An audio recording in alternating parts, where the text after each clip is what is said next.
life lessons foretold. Stay golden, girls and boys, stay golden. Hey babes, it's me, Courtney, and you're tuned in to Stay Golden, Golden Grades. Welcome to 2019, everybody. Did you have a New Year's resolution? I did not. I'm interested in if you had a New Year's resolution. In the comments below, let us know. I hope it's watch more Stay Golden, but if it's not, I'm still interested. Today we are going to be grading 5 episodes. The Days and Nights of Sophia Petrillo, Till Death Do We Volley, The Heart Attack, Twice in a Lifetime, and How Do You Solve a Problem Like Sophia. Is 2.95 out of 5 an option? I feel like that's it. I don't want to say 3 yet. We're just like right before what a 3 is. Let's get grading. Number 125 on our list is How Do You Solve a Problem Like Sophia? TV Guide summary. Sophia decides to join a nunnery and then she gets kicked out. Sophia's a schemer. She steals things, she lies about things. Nothing about her says, ooh, none. And yet she does it. Kudos for her for changing in her 80s. I mean, I'm in my 30s and I don't want to change ever. It's not like Sophia's had a life-altering experience like she did in Room 7 when she thought she saw Sal. Those times I'd be like, girl, you think you went to heaven in one of them, so like maybe that's when you become a nun? But no. Sophia talks about the passage of Sister Agnes. She also refers to her as her best friend. Every time somebody dies in Sophia's life, they're always her best friend. Is it because every time somebody dies, Sophia is replacing them as her best friend? Or does the series just call for anytime somebody dies that must have been Sophia's best friend, so it has an impact on their life? I'm just saying, Sophia has a lot of best friends that we actually never see in this series. This line is funny. Just remember, you're smarter than people say you are. You've got common sense, and you know what you're doing. Oh, Sophia. Blanche, you're a slut. I enjoyed this moment a lot. But do you really think you can get him to remove the neck brace? Oh, please, I once got a man to crawl out of a full body cast. Number 124 is Twice in a Lifetime. The biggest decision of our lives is upon us. Miles or Buzz? A man who's lied to us and, he's in the witness protection program, becomes Samuel Plankmaker. Buzz, a man we've never met or heard of before. The decision is so hard, guys. Isn't Rose cheating on Miles during this episode? She's in a relationship with Miles, but she's going out with Buzz. Sorry, girls. This one's mine. Is this not cheating? And in the comments below, let me know. What is this? Miles tries to say he's okay with it, and then he runs back in and is like, I am not okay with it. And let me tell you, I jump off the couch in a moment and I'm like, thank you, Miles. Do not be okay with this, despite the fact that I'm not actually okay with you. And it's a weird episode when I feel I'm rooting for Miles. This St. Olaf story. You were certain that we would be interested in the story about little Yemeni, the boy who was raised by a wild moose? May I remind you, Dorothy, that moose didn't just raise little Yemeni. He put him through medical school. Also in the comments below, let me know. How do you think he got through med school? B plot is Sophia is running like with a wild crowd. When Sophia says she's moving out, she packs 1 suitcase. No, I do not buy that for 1 second. Have you ever seen a purple martin early in the morning? Yes, I have.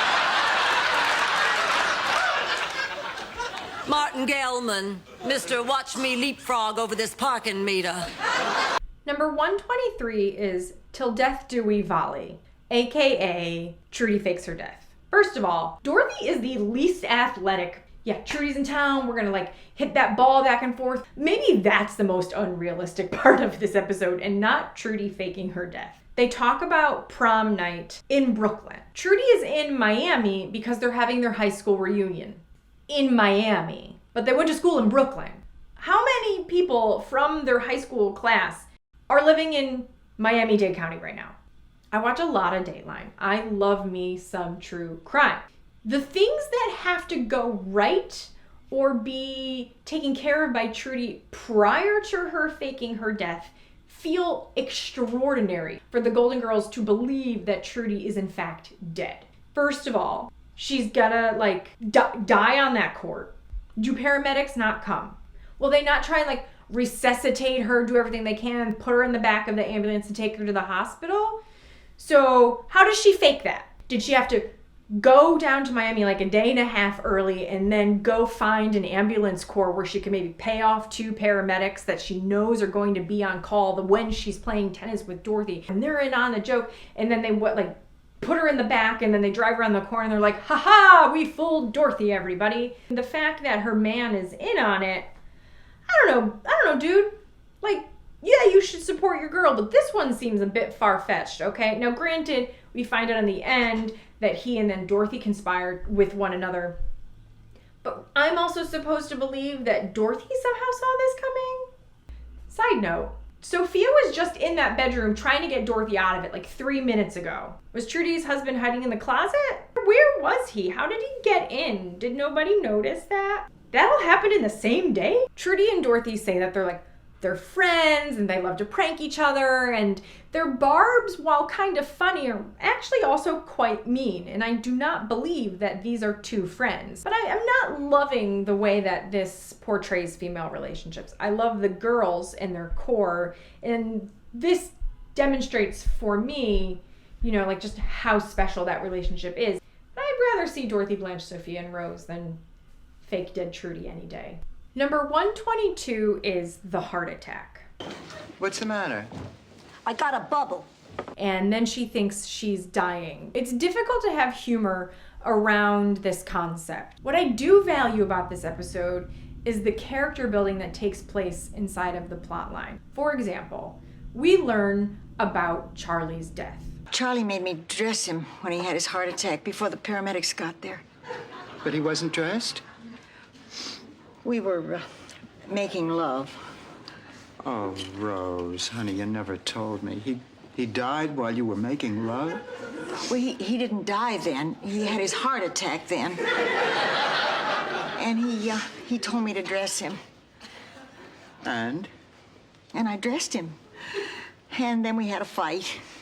I grabbed a pair of white pants, and I was putting them on him, and Charlie said it was after Labor Day, and he couldn't wear white. In the middle of a heart attack? Oh, Charlie was very stubborn and very dapper. And then what happened? And he told me he loved me, and then it was over. And I put a pair of gray flannel pants on him, and a blue shirt, and a striped tie. And he was all dressed when the paramedics got there. Guys, I straight up cry. Dorothy talks to Blanche about what it would be like to lose her mother. Can you believe it?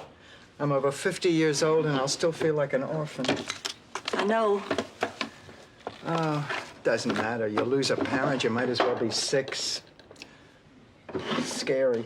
And it pushes you right up to the head of the line. I know. Sophia also has her own driving monologue in this episode. I didn't think this would happen. What? Death. I didn't really think I'd die. Ma, maybe someday, but not today. It could be today. And you know what? I'm not ready. 80 years old and it would come as a complete surprise. Ma, you're okay. You are not going to die. I don't want to. Who does? You know, I'd settle for even just one more day.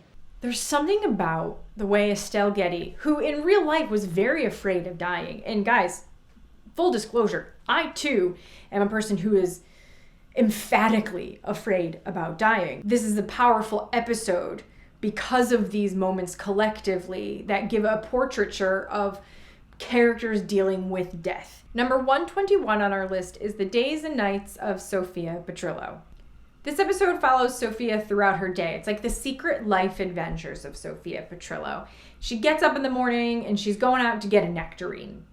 She gets a nectarine every day. No, she doesn't. That bugs me about this episode, and I know it's me being picky, but she does not go get a nectarine every day. P.S. What day is this?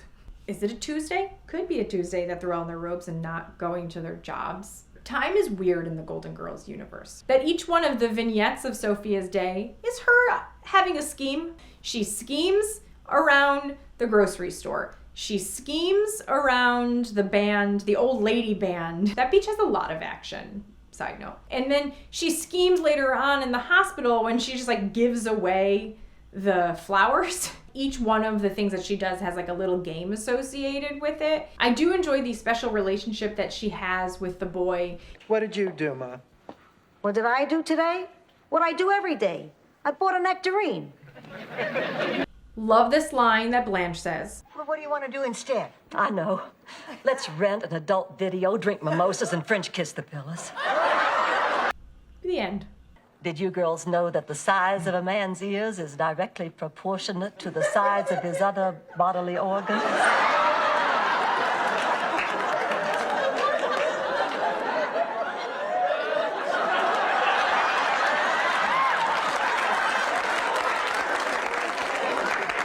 What do you mean?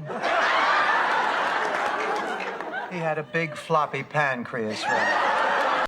In the comments below, let us know.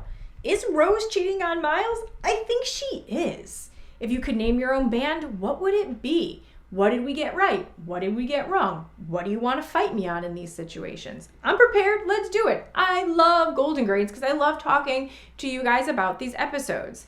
As always, thank you for being a member of the Stay Golden community, for subscribing, for commenting, for sharing. We love having you guys. We're like going strong into year 4. I'm super pumped for everything we have coming up.